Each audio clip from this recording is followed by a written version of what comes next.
All right, welcome to the next 5-minute lesson on money.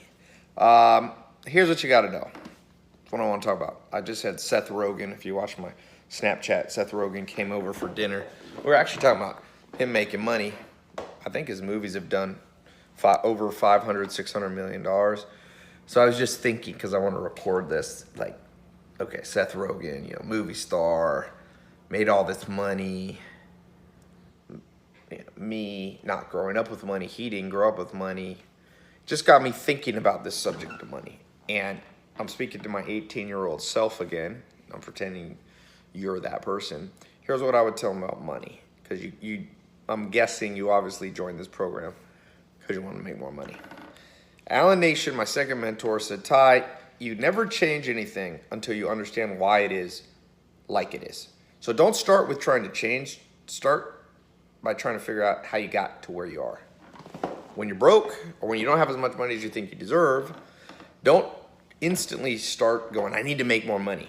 Go, let me diagnose why I wasn't making money before. Why? Ask yourself that. What were you doing wrong? What are you doing wrong? What were you doing wrong?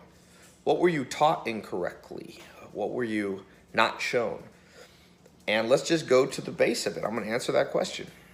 Most people, me, you, we were never taught the definition of money. Like, imagine trying to play baseball or basketball or soccer and not knowing the rules, not understanding the definition of what basketball is, not knowing that basketball is where you take a ball and you try to throw it through a hoop and score more points than the other team. Without knowing that definition, you're going to be running around playing the wrong game. So let's define money. I'm going to give you, when I did my TEDx talk in 2014, I was with one of the top professors in economics in Europe, and I asked him that question. I said, 2 words, 3 words, 4 words, just a few words, define money.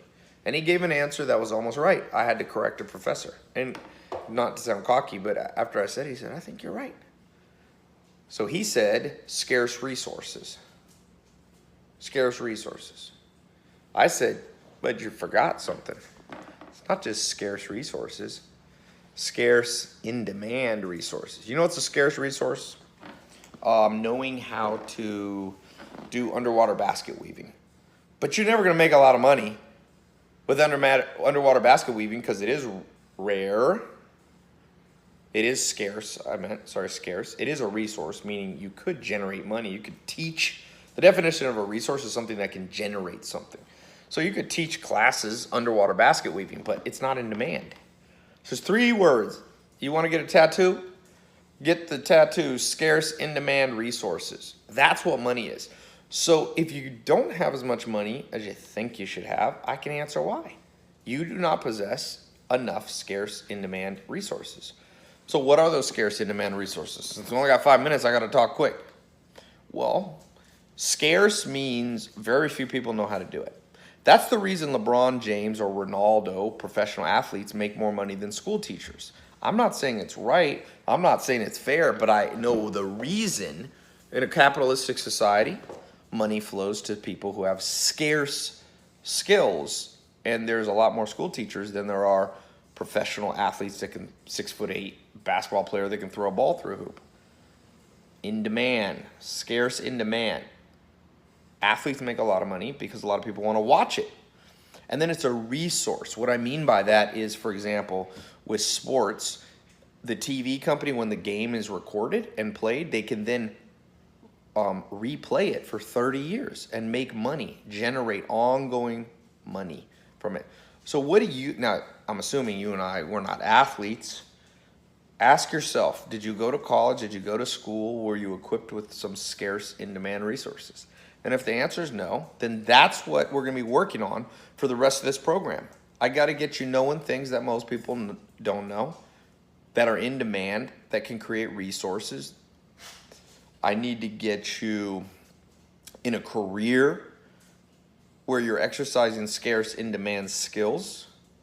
I need to get you investing in things that are scarce in-demand resources. But for this 5-minute mentor, I just went straight to the point. Remember this phrase throughout this whole program. Scarce in-demand resources. So, to close this out, leave a comment below. What if any, scarce in-demand resources do you have? And don't list things like people like me, I'm good at throwing parties. Most of you, your correct answer is I don't have any. But maybe you do. I don't know you.